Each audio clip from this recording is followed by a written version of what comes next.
Bonjour à toutes et à tous et bienvenue dans cette troisième capsule vidéo d'Universem consacrée à l'expérience utilisateur. Alors, vous constaterez cette semaine quelques changements. Au niveau du décor, je ne suis pas non plus accompagné par Thomas.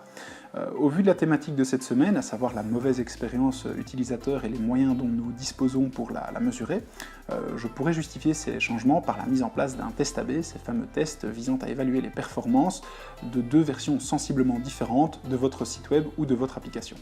Alors il n'en est rien, la véritable explication c'est que nous avons rencontré des soucis techniques lors du tournage de cette troisième capsule et nous avons tout simplement décidé de la refaire dans un souci de bonne expérience utilisateur.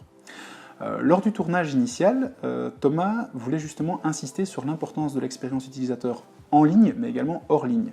Pour ce faire, il a pris l'exemple d'une campagne Web to Store, bien conçue, avec le bon message, envoyé vers la bonne audience, mais qui malheureusement n'était pas complète, dans ce sens où elle envoyait l'audience vers un point de vente ayant récemment déménagé, ou envoyait l'audience vers un point de vente dont les horaires communiqués dans la campagne ne correspondaient pas aux horaires réels. Il est évident que si votre utilisateur est dans une phase de découverte, il ne va pas attendre 10 minutes, 15 minutes que votre magasin ouvre, il va tourner les talons et partir à la concurrence.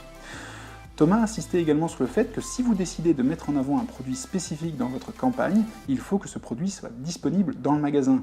Il soulignait également l'importance d'une continuité dans votre expérience. Le message, le contenu initialement proposé à l'utilisateur doit refléter l'expérience délivrée dans le point de vente, que ce soit au niveau du seuil, au niveau de l'agencement, au niveau des produits, tout doit rester continu. Il ne doit pas y avoir de rupture qui pourrait favoriser des frictions et donc un certain niveau de frustration.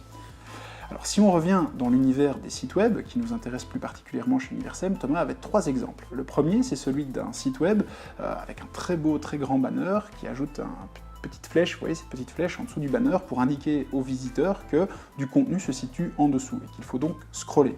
Il s'avère que ce type d'élément peut être très perturbant et être interprété comme élément cliquable par votre audience. Alors votre utilisateur va cliquer une fois, deux fois, trois fois, s'exaspérer et quitter votre site web car l'élément en question n'est tout simplement pas cliquable. Le deuxième exemple, eh bien, c'est typiquement une société qui avait décidé de déplacer ses call to action. Donc le call to action initialement était en fin de contenu. Là, pour des raisons de praticité, de design, d'ergonomie, ils ont décidé de placer ce call to action à droite en défilement automatique, donc suivant le mouvement de la souris de l'utilisateur. Ils ont vu leur taux de conversion fortement chuter. Pourquoi ? Bien tout simplement parce que la partie droite d'un site web est généralement plus froide, elle est moins attrayante et les utilisateurs y vont moins souvent avec le curseur de la souris. Moins d'utilisateurs veut dire potentiellement aussi beaucoup moins de clics.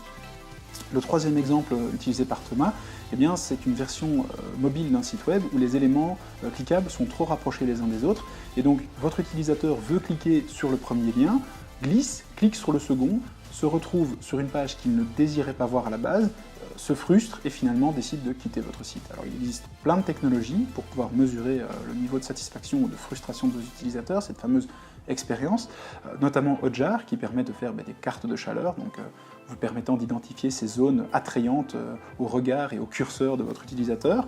Vous avez également des cartes de clics, vous avez aussi Google Tag Manager, vous avez tout simplement Google Analytics qui vous informe sur la durée d'une session, sur le taux de rebond d'une page.